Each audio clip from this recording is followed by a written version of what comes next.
Good afternoon, Adela. Afternoon, ma'am. Can you please introduce yourself? I am Adila Binyo, 37 years of age, married, and I have two kids. I have two brothers and three sisters, and I'm the third child of my family. I am a Roman Catholic, and I graduate as high school graduate.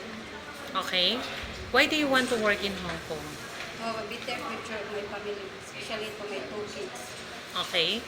Do you have experience to work in abroad? No, ma'am. How But about I have experience in the Philippines. My employer is Marlena Parami, and we have three kids, and I'm the one who take care of everything. okay? What is your main duties there? Take care of the baby. Sometimes I will cook, I will washing, and cleaning the house.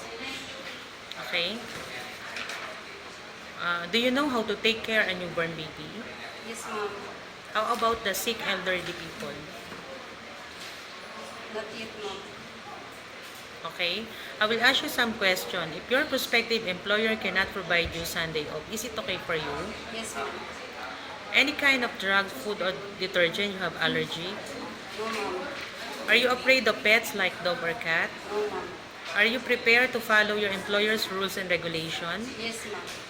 Are you willing to wake up early in the morning and sleep late at night? Yes, ma'am. Are you willing to cut your hair short? Yes, ma'am. Do you accept no off days but to be paid instead by employer? Yes, ma'am. Okay.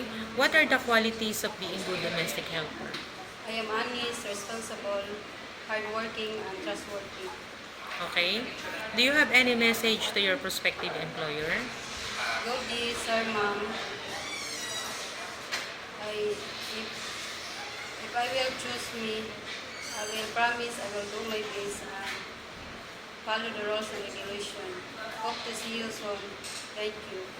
Okay, thank you.